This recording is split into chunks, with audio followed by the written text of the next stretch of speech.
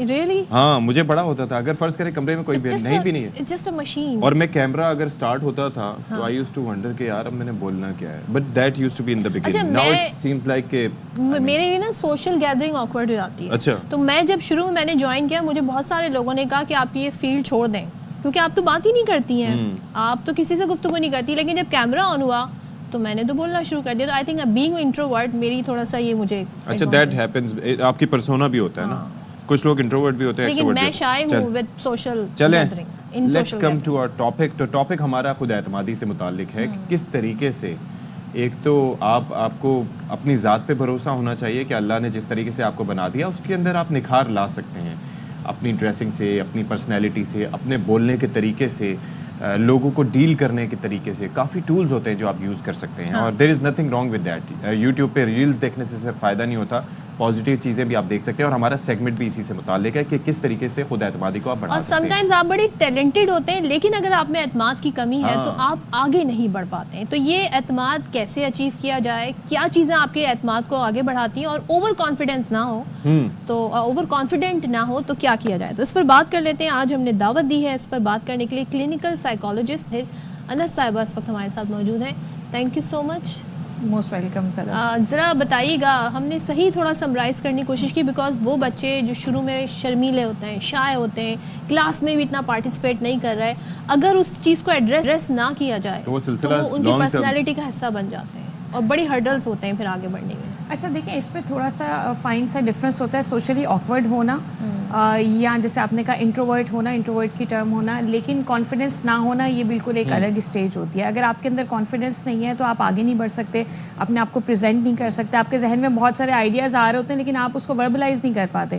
بہت دفعہ کلاس میں ایسا آپ نے کبھی دیکھا ہے کہ ایگزیکٹلی وہی ایک کامنٹ ہے یا کوئی جواب کسی نے دیا ہے بڑا متاثر کن ہے, لیکن اتنی منمناتی آواز میں دیا وہ ہوتا ہے کہ ٹیچر کے کان میں نہیں پڑا, دوسرے نے سن کے زور سے دے دیا تو اس کو اپروول بھی مل گیا اور اپریسیشن بھی مل گئی. تو یہ چیز بہت ضروری ہے انڈرسٹینڈ کرنا کہ خود اعتمادی آپ کی شخصیت میں اس لیے ضروری ہے کہ وہ آپ کو آگے بڑھنے میں مدد دیتی ہے. آہستہ آہستہ ہمارے اندر یہ کم اس لیے ہوتی جا رہی ہے کیونکہ ہم نے اس کو سوسائٹی کی طرف زیادہ کر دیا ہے, انورٹ کی بجائے آؤٹ ورڈ زیادہ کر دیا ہے, لوگوں سے اپروول زیادہ, ہمیں ویلیڈیشن چاہیے, دین ہم نے اس کو چیزوں سے ایسوسیٹ کر دیا. کتنا کامن ہے کہ ہم بھی جب کسی سے بات کرتے ہیں, اگر کسی کے پاس اچھی گاڑی ہے, اچھا فون ہے, اچھا کپڑا ہے, تو ہمیں لگتا ہے کہ اس کا کانفیڈنس لیول بالکل ڈفرینٹ ہوگا. حالانکہ جب ہم سائیکولوجیکلی دیکھتے ہیں تو ایسا نہیں ہے. آپ کے کانفیڈنس کا ایگزیکٹلی وہ آپ کی سیلف اسٹیم کو بوسٹ کرنے کے لیے ہوتا ہے, کیونکہ کہیں نہ کہیں وہ لیک آف کانفیڈنس آلریڈی ہے. یہ بڑی دلچسپ بات ہے کہ جن کے اندر جتنا کانفیڈنس کم ہوتا ہے اتنا زیادہ وہ چیزوں کے اوپر ریلائی کر رہے ہوتے ہیں. جو لوگ سیلف کانفیڈنس رکھتے ہیں یا آپ کو لگتا ہے کہ ان کے اندر خود اعتمادی ہے, ان کو چیزوں کی, لوگوں کے اپروول کی اتنی ضرورت نہیں ہوتی, وہ پرنسپل بیسڈ لائف گزار رہے ہوتے ہیں. اگر ہم بچوں کی بات کریں تو کیا گھر میں ایسا ماحول ہوتا ہے جو بچے شائع ہوتے ہیں اور اپنی فل پوٹینشیل کا اظہار نہیں کر پاتے؟ اچھا, آپ بڑے معصومانہ سا لفظ یوز کر رہی ہیں صدف, شائع ہونے کا, لیکن اگر بچوں میں خود اعتمادی نہیں ہے, دیکھیں شائع ہوگا نا تو وہ چیزیں کرتے ہوئے جھجکے گا, لیکن اگر خود اعتمادی نہیں ہوگی نا تو وہ ہر وقت اپنے آپ کو سوال کرے گا. ایگزیکٹلی سیلف ورتھلیسنس ہوگی نا, بے وقتی کا احساس ہوگا. بچوں میں یہ کب آتا ہے؟ جب وہ ارد گرد لوگوں کو باتیں کرتے سنتے ہیں. اچھا, کیسی باتیں کرتے سنتے ہیں؟ جب ہم کسی شادی سے آتے ہیں, کسی دعوت سے آتے ہیں, گاڑی میں بچے بھی ہوتے ہیں, ہم بھی بیٹھے ہوتے ہیں, عموماً ہم کیسی باتیں کرتے ہیں؟ اس کا کپڑا دیکھا تھا, کتنا مہنگا اس نے کپڑا پہنا ہوا تھا, انہوں نے گاڑی بدل لی, اس کا رنگ کتنا گورا ہے, وہ کتنا پتلا ہے. تو ہم ایسی چیزوں کو ڈسکس کرتے ہیں جو ایٹریبیوٹس یا وہ خاصیت نہیں ہے, شخصیت کی خاصیت نہیں ہوتی, وہ انوائرمنٹل فیکٹرز ہوتے ہیں, بہت ساری اور چیزیں ہوتی ہیں. ہم کبھی یہ بات نہیں کرتے کہ وہ کتنا رحم دل ہے, وہ کتنے پیار سے بات کرتا ہے, وہ کتنی تمیز سے بات کرتا ہے, وہ کتنا با ادب ہے. ایگزیکٹلی ہم شخصیت کے اوپر بات نہیں کرتے. اب بچہ بھی وہی چیز دیکھ لیتا ہے, تبھی جب وہ کلاس میں آ کر آپ کو بتاتا ہے کہ جی میرے پاس کلاس میں اس بچے کے پاس یا اس کے ابا کے پاس یہ گاڑی ہے. آج کل بچوں کو اس چیز پر بھی کانفیڈنس کا ایشو ہوتا ہے کہ ان کے والد اس گاڑی میں آتے ہیں, آپ تو اس گاڑی میں آتے ہیں, میرے پاس یہ فون نہیں ہے, فلاں کے پاس یہ فون ہے. سو یہ چیز سمجھنے کی ضرورت ہے کہ بچے آپ کو سنتے ہیں اور آپ کو دیکھتے ہیں اور اس کا اثر لیتے ہیں. Practice what you preach. Exactly. So اگر آپ کو لگتا ہے کہ جی آپ کے بچے میں کہیں سے بھی اعتماد کی کمی ہے تو کہیں نہ کہیں آپ کو یہ فگر آؤٹ کرنا پڑے گا کہ آپ کے اندر کیا اس چیز کی کمی ہے. کہ مثال کے طور پر گھروں میں بھی یہ چیز بڑی کامن ہو جاتی ہے کہ اب بچوں کے رنگ کا بہن بھائیوں میں اس کا فلانا تمہارے تو اتنے مارکس آ گئے ہیں, یہ تو ہے ہی نکٹو, یہ تو ہے ہی نکما, یا اس کی ہائٹ کم ہے, ارے تمہاری تو ہائٹ اس عمر میں اتنی زیادہ تھی, یا رنگ کے حوالے سے یا ان کا بھی امپیکٹ کافی پڑتا ہوگا بچوں, بہت زیادہ پڑتا ہے. آپ یقین کریں گے اس وقت ہمارے پاس 50 سال کا ایک شخص آتا ہے اور وہ سائیکولوجیکل ٹریٹمنٹ لے رہا ہوتا ہے, اور جب ہم اس سے بات کرتے ہیں تو ہمیں اندازہ ہوتا ہے کہ جو جملے اس نے 3 سال 5 سال کی عمر میں سنے تھے وہ اس کے لاشعور میں ایسا اثر رکھے کہ وہ زندگی میں دنیا میں بہت کچھ اچیو کرنے کے بعد بھی اپنے آپ کو بڑا بے وقت تصور کرتا ہے. سمتھنگ کہ بچپن میں یعنی کہ کئی چیزیں ایسی ہیں کہ جو میں نے بچپن میں دیکھی ہوں گی اس وقت سمجھ نہیں آئی, اچانک کبھی چلتے پھرتے اب لائف میں سوچتا ہوں کہ وہ جو بات ہوئی تھی اچھا اس کا مطلب یہ تھا, اور اس کا امپیکٹ آپ کے اوپر ہوتا ہے. کوئی خوف ہو کسی چیز کا تو وہ اس عمر میں آ کے بھی آپ کو محسوس ہوتا ہے. اور دیکھیں اسپیشلی شروع کے جو 5 سال سے 7 سال کی عمر ہوتی ہے وہ آپ کی شخصیت بناتی ہے. اس میں اگر آپ بچے کو یہ بتا رہے ہیں کہ تم گورے ہو تو تمہارے پاس مارجن بہت زیادہ ہے, تمہیں ضرورت نہیں ہے محنت کرنے کی, اور اگر تم کالے ہو تو تم جتنی بھی محنت کر لو تم مجھے پیارے نہیں لگو گے. اس کے اندر ذرا کیٹیگرائز کرا کے کہ اگر فرض کریں بچے کی عمر کے شروع کے 5 سے 6 سال ہیں, کیسے اس کو ٹریٹ ہمیں کرنا چاہیے؟ دیکھیں میرٹ بیسڈ کریں اور فیئر طریقے سے کریں, اور میں اس چیز کے اوپر بہت زیادہ ایمفیسس کرتی ہوں کہ بچے کی اچیومنٹس کے بجائے پروسیس کو ڈسکس کریں. آپ نے بچے کو فیلئر فیس کرنا بھی تو سکھانا ہے نا, ہر بچہ تو کلاس میں فرسٹ نہیں آئے گا. اب اگر آپ نے فرسٹ آنے والے کو اپریشیٹ کر دیا تو سب سے آسان کام ہے, لیکن آپ نے بچے کو یہ سکھانا ہے کہ اگر اس نے محنت کیا اور اس کے باوجود وہ 3rd 4th 5 سمپلی پاس بھی ہو گیا تو دیٹس فائن. پروسیس کو ایکنالج کرنا, چاہے وہ 50 سال کا بوڑھا شخص ہو, چاہے 35 سال کا ہو, چاہے 5 سال کا ہو, وہ بہت زیادہ ضروری ہے. پروسیس کو اپریشیٹ کرنا, ایفرٹس کو اپریشیٹ کرنا بہت ضروری ہے. فیلئر سے بھی آپ بہت کچھ سیکھتے ہیں, لیکن ظاہر ہے چھوٹے بچے کو یہ سمجھانا بڑا مشکل ہوتا ہے. لیکن چھوٹے بچوں کا یہ سب ہم نے اس کے اندر یہ چیز بڑا ایک پہاڑ بنا اس کے اندر فیئر ڈال دیا نا. اگر اس کے پاس اسے غلطی ہو جاتی ہے تو وہ گھر میں آ کے بتا نہیں سکتا. ہمارے تو آپ غلطی بتا کر اگر پھنس جاتے ہیں اور اگلے 50 سال تک لوگ ریپیٹ کرتے ہیں, چاہے بچہ ہو چاہے بڑا ہو, دوبارہ جب ویسی کوئی غلطی ہوگی تو ہم آلریڈی ایزیوم کر لیں گے کہ اسی سے ہوئی ہوگی کیونکہ اس نے لاسٹ ٹائم یہ غلطی کی تھی. سو بچے کو یہ بتانا ہے کہ mistake is a part of his life, اس کی پرسنالٹی نہیں بن جاتا. And what teacher can do, وہ کیا کر سکتے ہیں, ان کا بھی بڑا امپورٹنٹ رول ہے. ایگزیکٹلی. ٹیچرس کی جب ہم بات کرتے ہیں تو دیکھیں اس چیز پہ مجھے کبھی کبھار افسوس بھی ہوتا ہے کہ اگر ہم تھوڑا سا پیچھے جاتے ہیں 80s 90s یا 70s کی بات کرتے ہیں تو ٹیچرس کا تربیت میں بڑا زیادہ ہاتھ ہوتا تھا. اب اگر ہم بات کرتے ہیں تو ٹیچرس کا ایجوکیشن میں تو ہاتھ ہے اور شاید وہ کوالیفائڈ بھی ہیں, لیکن تربیت کا کانسیپٹ کہیں نہ کہیں اسکول سے باہر رہ گیا ہے. سو ٹیچرس کیا کر سکتے ہیں؟ دیکھیں اگین جیسے میں نے کہا کہ بچہ جو سن رہا ہے وہ کر رہا ہے. انفارچونیٹلی اگر ہم 3 ایڈلٹس اس روم میں ہیں تو ہم مناسب طریقے سے بات کریں گے, غلط لفظ کا استعمال نہیں کریں گے. حالانکہ میں جیسے بھی بات کروں آپ دونوں اس چیز کا اثر نہیں لیں گے کیونکہ آپ عمر کے اس حصے میں ہیں جہاں آپ یہ سمجھ سکتے ہیں کہ آپ نے کیا کرنا ہے اور کیا نہیں کرنا. عموماً کیا ہوتا ہے, ایک 15-10 بچوں کی کلاس ٹیچر جو ہوتی ہیں وہ جب بچے صرف ان کے سامنے تو وہ ایسے لفظ استعمال کر سکتے ہیں, اس طرح کی باتیں کر رہی ہوتی ہیں, اور ان کو لگتا ہے کہ بچے کو اس سے کیا فرق پڑتا ہے. حالانکہ بڑے اثر نہیں لیتے لیکن بچے اثر لیتے ہیں. بچہ آپ کی بات سن بھی رہا ہے, دیکھ بھی رہا ہے اور اس کو ریپیٹ بھی کرتا ہے. دماغ ایک کینوس ہے. ایگزیکٹلی. وہ اتنی ونریبل اسٹیٹ میں ہے کہ جو آپ اس کو دے رہے ہیں اس کو ابزارب کر رہے ہیں, اسپنج ہے. ایک چیز یہ ہے کہ ایک ہوتا ہے پرائیویٹلی سمجھانا, اگر خامیاں بھی بتانی, اور ایک ہوتا ہے سب کے سامنے بےزتی کرنا, جسے بےزتی میں کہہ رہی ہوں, یا اگر اس پر کرٹیسزم کرنا, اس کی کسی خامی کی نشاندہی کرنا, آئی تھنک یہ نہیں ہونا چاہیے. اچھا یہ تو ہمارے یہاں دیسی فیملیز میں فرق ہے. مطلب ہم نے بچے کی ہر غلطی کو لاؤنج میں بیٹھ کے ڈسکس کرنا ہے, مہمانوں کو بتانا ہے, باقی لوگوں کو ہنس کے بتانا ہے کہ ارے تمہیں پتا لگا کہ آج اس نے کیا کیا تھا, ہاں یہ تو کرتی ہے ایسا ہے. یہ فنی لگتا ہے سننے میں لیکن یہ بہت غلط ہے, بہت غلط ہے. جیسے میں نے آپ سے کہا نا یہ لمبی عمر تک آپ کی سیلف کانفیڈنس کو ہرٹ کرتا ہے. آگے جا کے آفیسز وغیرہ میں بھی یہ چیز ریفلیکٹ ہوتی ہے. کیسے کہ اگر فرض کریں کوئی آپ کا سینئر ہے, کوئی آپ کا باس ہے, وہ آپ کی تعریف کرے گا یا تو کرے گا ہی, یا اگر کرے گا تو ان پرسن کہ ہاں یار دیٹ واز گڈ, لیکن اگر آپ کو کرٹیسائز کرنا ہے تو پورے سب کے سامنے ہی ہونے چاہیے. یہ پھر اس کا بھی بڑا منفی اثر پڑتا ہے اور اس سے آپ سیکھتے نہیں ہیں. ایگزیکٹلی. دیکھیں اگر آپ مجھے کوئی بہت اچھی بات بھی بہت تلخ ہے جو میں بتائیں گے تو میں نہیں سیکھنا چاہوں گی. یہ ہیومن سائیکی ہے, اور یا پھر اس میں نصیحت کا عنصر آ جائے گا. ایگزیکٹلی. انفارچونیٹلی ہمارے یہاں فیڈ بیک دینا اور لینا نہیں سکھایا جاتا. حالانکہ یہ ایک پراپر ڈسپلن ہونا چاہیے جس میں آپ کو یہ بتانا چاہیے کہ اگر میں نے آپ کو کچھ کہنا ہے, چاہے وہ کمپلیمنٹ ہو چاہے وہ کرٹیسزم ہو, بہت دفعہ لوگ کمپلیمنٹ پہ بھی اوفینسو ہو جاتے ہیں. سو میں نے کیا لہجہ کیا لفظ استعمال کرنے یہ ہمیں آنا چاہیے. میں نے بالکل ویسے ہی کہا جیسے ہم بچے کو کمپلیمنٹ کرتے ہیں, اس کو کیا کہتے ہیں کتنا گورا ہے کتنا پیارا ہے. سو اب آپ نے کیا یہ انڈرسٹینڈ کیا کہ کمرے میں باقی بچوں کو یہ میسج مل گیا کہ تم پیارے نہیں ہو یا تم کم پیارے ہو کیونکہ تم گورے نہیں ہو. سو یہ چیز ہمیں سیکھنے کی ضرورت ہے بینگ اے ایڈلٹ. جو میں ایک چیز اور ایڈ کرنا چاہوں گی کہ دیکھیں سیلف افرمیشنز بہت ضروری ہیں. اگر آپ ریلیجیسلی بھی دیکھیں تو اسلام آپ کو یہ کہتے ہیں کہ خوش گمانی کرو گے تو آپ کو خوشی یا اچھا ملے گا, اچھا گمان رکھو. اسی طرح سائیکالوجی یہ کہتی ہے کہ آپ کے لفظوں کا آپ کی سوچ کا اثر ہے. آپ کا برین جو ہے نا وہ میموری میں فیڈ ہو جاتا ہے. آپ کی ریئلٹی آپ کا ذہن بناتا ہے. اگر آپ آج سوچنا شروع کر دیں کہ بھائی میرا دن برا گزرے گا, دن میں ہر وہ چیز ہوگی جو آپ کو میک شیور کرائے گی کہ ہاں بھائی آپ کا دن بہت ہی برا گزرے گا. لیکن اگر آپ آج سوچنا شروع کر دیں تو ہو سکتا ہے ایک آدھی چیزیں بری بھی ہوں, اس کے باوجود آپ کا دن اگر آپ کیلکولیٹ کریں گے تو وہ اچھی کی طرف ہی جا رہا ہوگا. ایٹ ٹائمز چیزیں ہوتی بھی ہیں لیکن اس کے اوپر آپ کا رسپانس کیا ہوتا ہے بہت میٹر کرتا ہے. اور اتنی خوبصورت آپ نے بات کی, کمپلیمنٹ دینا بھی لوگوں کو نہیں آتا اور کمپلیمنٹ ریسیو کرنا بھی بہت سارے لوگوں کو نہیں آتا. یہ ایسا ہے کہ اگر آپ مجھے بولے ہیپی برتھ ڈے یو تو آدھے سے زیادہ لوگ آگے سے بولتے ہیں سیم ٹو یو, کیونکہ ہم اتنا ہیزیٹیٹ کرتے ہیں. کسی کو بولے آپ اچھے لگ رہے ہو تو وہ ادھر ادھر دیکھنا شروع ہو جاتا ہے. آپ نے بڑا اچھا ڈریس پہنا ہے تو آگے سے میں کہوں گی اچھا میں نے یہ وہاں سے خریدا تھا, یہ تو سیل کا تھا, یہ گفٹ تھا. کہیں پہ دیکھا بھی تھا اور ہمارے ایک دوست نے بھی کہ گئے کھانے کھانے کے لیے تو اس نے کہا کہ sir please enjoy the food, تو آگے سے کہتا ہے یو ٹو.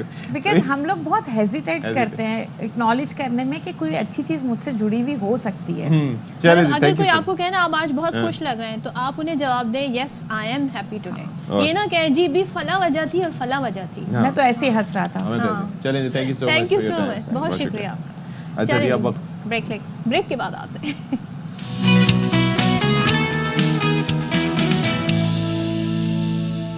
آلرائٹ جی, ایک بار پھر سے باخبر سویرا میں آپ سب کا خیر مقدم ہے. امید ہے کہ آپ ہمارے شو کی واپسی کا انتظار کر رہے ہوں گے. 10:34 ہو چکے ہیں پاکستان کے معیاری وقت کے مطابق. صدف کیا کہنا چاہیں گے؟ میں 1 منٹ پیچھے ہوں. اللہ اکبر, میں ماضی میں ہوں 1 منٹ. چلیں جی بتائیے جی کیا ہے ہمارے پاس. اچھا جی, ہم یہاں بات کر رہے ہیں کراچی میں بہت سارے مسائل ہیں, آلودگی سے ریلیٹڈ بڑے مسئلے ہیں. تو 2 ہونہار اسٹوڈنٹس کو آج ہم نے دعوت دی ہے.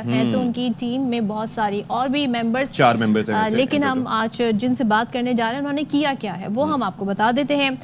کراچی کی طالبات نے جو بہتا پانی ہوتا ہے اس کی آلودگی کو کم کرنے کا ایک منفرد تجربہ کیا ہے, اور جب کراچی جیسے شہر کو اس چیز کی بہت زیادہ ضرورت ہے, ان طالبات نے کرنگی ندی پر بانس کے سانچے پر پودے لگا کر یہ تجربہ کیا ہے, اور ندی کے بہتے پانی پر فلوٹنگ ویٹ لینڈ بنایا ہے جو واٹر فلٹریشن کی طرح کام کرتا ہے. اس کے ذریعے صنعتوں کی جو آلودگی پانی میں شامل ہو جاتی ہے اسے روکتا ہے, اور ظاہر ہے یہ پانی جب سمندر میں گرے گا تو جو میرین لائف ہے وہ بھی اس سے متاثر ہوتی ہے. تو طالبات کی یہ ٹیم ایک ساؤتھ ایشین ملکوں کے مقابلے میں فاتح بھی رہی ہے. اچھا, اور آپ یہ سوچئے کہ یہ جو ویٹ لینڈ ہوگا ہم جاننا چاہیں گے کہ اس کے اثرات کیا ہیں. دوسری چیز یہ ہے کہ یہ جو ویسٹ ہوتا ہے عموماً اصولاً دنیا کے مہذب ملکوں میں یہ ہوتا ہے کہ جو رولز اینڈ ریگولیشنز ہوتے ہیں ان کے تحت جو فیکٹریاں یا جو ایسی جگہ ہوتی ہے وہ ذمہ دار ہوتی ہیں ان چیزوں کی, پانی کی, واٹر ٹریٹمنٹ کی یا اس طریقے. لیکن یہاں پر ہمارے یہاں کوئی رولز اینڈ ریگولیشن نہیں ہے. تو کیا کیا ہے ان طالبات نے, مزید اس کی ڈیٹیلز کیا ہے؟ ہمارے ساتھ اسٹوڈیوز میں موجود ہیں team leader Nazish Abro, thank you so for your time, اور ساتھ ہی علیزہ علی عظمت, بہت شکریہ آپ دونوں کا. تو 4 ویسے آپ کی باقی ممبرس تھیں, ان کو آپ کیوں نہیں لائیں ساتھ؟ ویسے جگہ نہیں تھی ہمارے پاس. خود ہی آپ نے جواب دے دیا اپنے سوال کا. نہیں بالکل آپ نے خود ہی اس کا جواب بھی دے دیا, پر ہم چاہ رہے ہیں کہ ہم اپنا میسج پہنچا دیں. تو مجھے لگ رہا ہے کہ ہم 2 بھی آ رہے ہیں اور جیسے کہ اسپلٹ کر رہے ہیں ورک کو.